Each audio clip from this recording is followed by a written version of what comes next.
नमस्कार दोस्तों, स्वागत है आपका बुद्धिस्ट शॉर्ट चैनल पर, जहां हम लाते हैं बौद्ध दर्शन, ध्यान और जीवन को बदल देने वाली प्रेरणादायक कहानियां। हमारे जीवन में ध्यान का महत्व अपार है।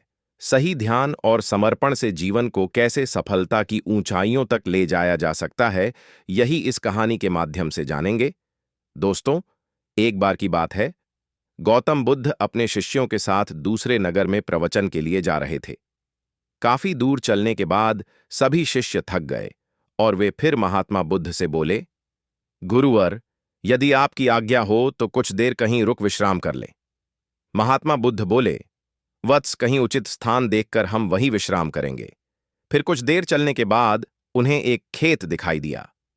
उस खेत पर एक बुजुर्ग और एक छोटा लड़का खेत जोतने का काम कर रहे थे। महात्मा बुद्ध ने उस बुजुर्ग से पूछा, हे मानवर, हम कुछ देर यहां विश्राम कर सकते हैं? तब उस बुजुर्ग ने महात्मा बुद्ध को पहचान लिया और हाथ जोड़कर उनको प्रणाम किया और कहा, हे महात्मा, यह तो हमारी खुशनसीबी है कि आप हमारे खेत पर पधारें। आप वहां उस पेड़ के नीचे विश्राम करें। मैं आपके जलपान का प्रबंध करता हूं।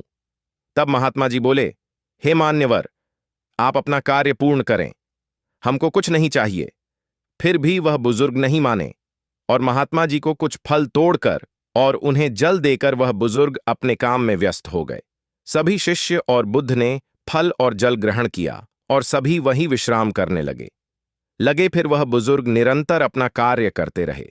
तभी उस बुजुर्ग का पोता काम करते करते थक गया और मन में सोचने लगा कि अभी तो आधा खेत ही जता है और आधा खेत अभी बाकी है। अब मैं कुछ देर विश्राम कर लूं, फिर आधा खेत जो दूंगा। ऐसा सोचकर वह एक पेड़ के नीचे जाकर विश्राम करने लगा।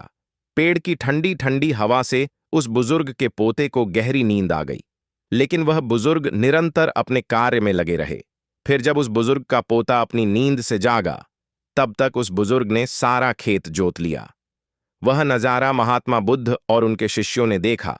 तभी बुद्ध से उनके शिष्य बोले, हे गुरुवर, इन बुजुर्ग की उम्र इतनी अधिक होने के बावजूद भी बिना विश्राम किए ही उन्होंने सारा खेत जोत लिया, और दूसरी ओर तुम्हारे पोते की उम्र उनसे छोटी होने के बावजूद भी आधा खेत जोत कर विश्राम करने चला गया।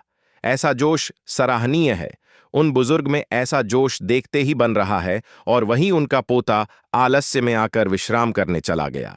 तभी बुद्ध बोले, हे वत्स, तुम्हारा कहना उचित है, पर ऐसा इसलिए हुआ क्योंकि उस बुजुर्ग का ध्यान केवल खेत तने पर था, न कि शरीर की थकावट पर।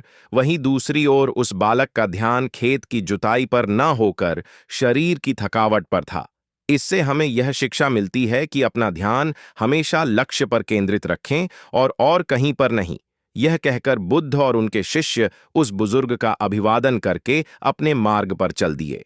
मोरल ऑफ द स्टोरी दोस्तों, इस कहानी के माध्यम से हमने देखा कि एक सफल जीवन के लिए ध्यान और समर्पण का महत्व क्या है। यह हमें याद दिलाता है कि अपने लक्ष्य को प्राप्त करने के लिए हमें समय समय पर विश्राम करना जरूरी है, लेकिन इसका मतलब यह नहीं है कि हमें अपने कामों में आलस्यपूर्वक ढलने की इजाजत है। सही ध्यान और समर्पण से हम समस्त चुनौतियों का सामना कर सकते हैं और अपने लक्ष्य की प्राप्ति में सफल हो सकते हैं। दोस्तों, अगर यह कहानी आपको पसंद आई हो तो बुद्धिस्ट शॉर्ट चैनल को लाइक, शेयर और सब्सक्राइब जरूर करें। मिलते हैं अगली कहानी में। तब तक ध्यान करते रहिए,